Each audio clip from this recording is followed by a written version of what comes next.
Hi, this is Kathie from Craft with Kathie. Thanks for joining me this evening. I'm actually going to be doing another t-shirt with this adorable transfer called I Am the Oldest. Check this out. Something to fit everyone. I'm the oldest. I make the rules. I'm the middle. I'm the reason we have rules. I'm the youngest. The rules don't apply to me. Oh my goodness. I know some people that this is absolutely true for. And then I'm the favorite. How sweet. So I'm going to actually go and make this for someone who is a middle child. So let me cut out. I'm just going to cut my transfer on the little cut lines here using my transfer trimmers, because all I need is this one section to do this shirt. And I'm going to show you how to ink without using an ink mat. Now, I highly recommend an ink mat, but if you're new to inking and maybe you don't want to purchase an ink mat right up front, let me show you something that you could do instead. The ink mat itself is adhesive on one side and will hold your fabric tightly against it so things don't move around on you, and that's why I like it. But you don't have to have it. It's a nicety. It's not a necessity, if that makes sense. So I've got this piece of cardboard from, actually from what, Kath? I think, oh my goodness, from Chalk Couture. Oh my goodness. And I am going to use that. I'm just going to insert it in the shirt. I could do vertically because my transfer is not that wide. I just want to have something smooth underneath the first layer of the shirt so that my ink, there's no chance of my ink going through to the back of the shirt. Because this is ink, it's not paste. Our ink is permanent once it's heat set. And the ink actually forms like a bond with the fabric that you won't even feel it when it's on there. You know how a lot of times with vinyl, you could feel the vinyl or the vinyl will chip and peel and whatever? Not with the ink. The ink actually just is, it changes the color of the fabric.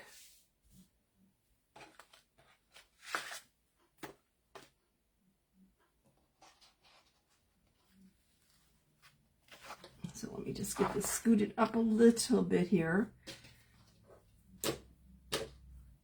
I want to make sure everything's nice and straight. I'm coming at you from the suburbs west of Chicago. Drop me a line and let me know where you're viewing from. I'm going to remove the transfer off of its little backer. Our transfers are made out of vinyl, which is the teal, and silk screen, and you're seeing through the silk screen to the backer beneath it. And I am going to use chalk ink to apply to this transfer. Now see how I've got a little bit of wrinkles up here? With my ink mat, it sticks nice and snugly, so when I move it or whatever, it doesn't crimp up or make little wrinkles. So let's say I'm thinking right about here. Oops, I have a little wrinkle here. Let me smooth it out of the way. I don't want any wrinkles or air bubbles underneath my transfer.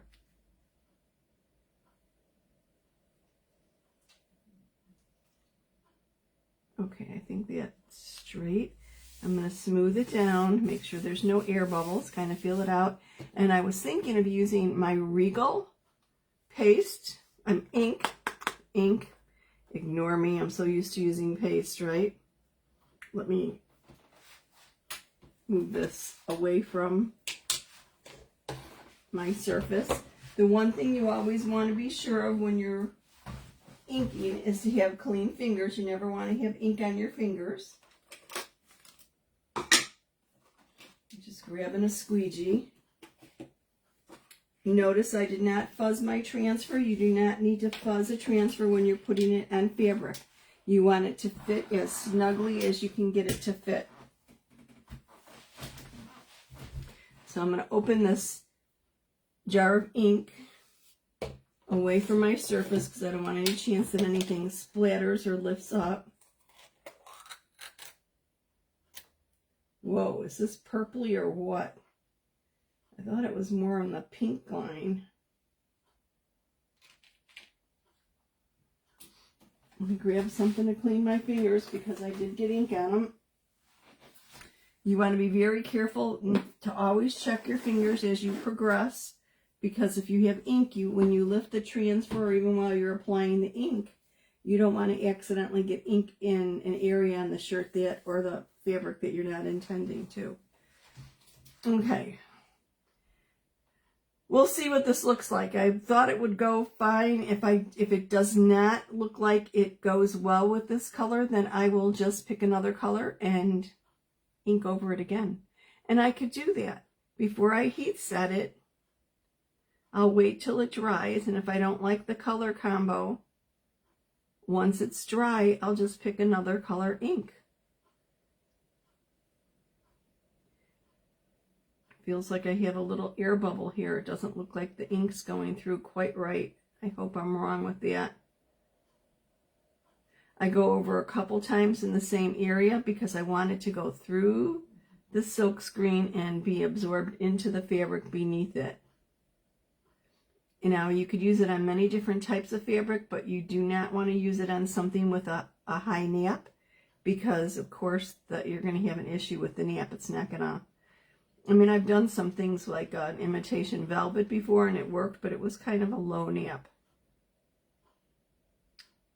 And I'm trying to keep going in the same direction, just because like with the nap, you don't want to wiggle back and forth and have it look like a bleed or anything. But actually inking is very easy. It's quick, as you can see, and it's pretty dramatic. And like I said, no lifting, no peeling. Once it's on and heat set, it's on for the duration. Wash it, dry it as you would if you hadn't inked it, and it'll be fine. It actually bonds with the fabric. Okay, I'm going to go over this a little bit more. Remove any excess, put the excess back into the jar.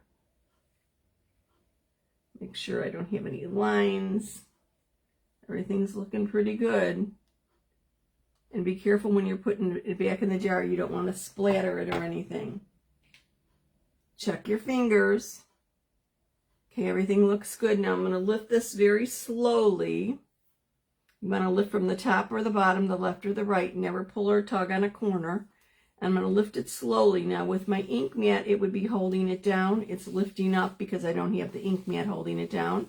But I'm going to look at it as I lift, so that if there is an issue, I could put it back down and ink over it, and if I missed a little area.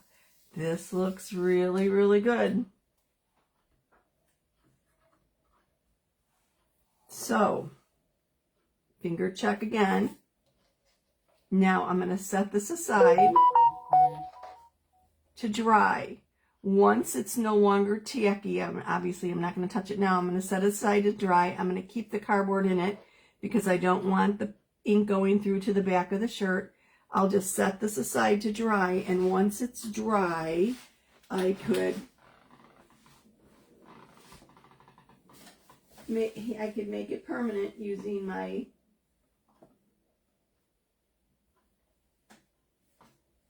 an iron or using a heat press. All you do is you set it to the appropriate setting for the material. If you're using an iron, you put a sheet of parchment paper over the fabric first. Use the iron. We'll pretend this is the iron. And just keep moving and do it for 4 minutes.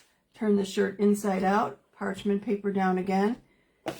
Another 4 minutes at the appropriate fabric. You don't want to leave the iron in one position where it's going to accidentally burn your fabric. Keep it moving. And with the heat press, set it to whatever the heat press temperature is for the fabric, and the same with the time. Generally, it's around a half a minute or whatever. Same thing, once you've done the front, turn it inside out, use the parchment paper on the inside, and set it again. And that really is all there is to it. Isn't that quick and easy, and wasn't that just adorable? I thought I'd make this short and sweet so you can get back to enjoying your evening. I've got a lot of interesting things coming up this week. stop on by. We're going to do some different techniques, and I've got some specials to tell you about and whatever else. And don't forget questions. Any questions you have, drop them in the comments. I'm going to start doing a Q&A at the beginning of each live. Thank you so much for watching. I surely do appreciate it. Have a wonderful rest of the weekend. I will see you soon.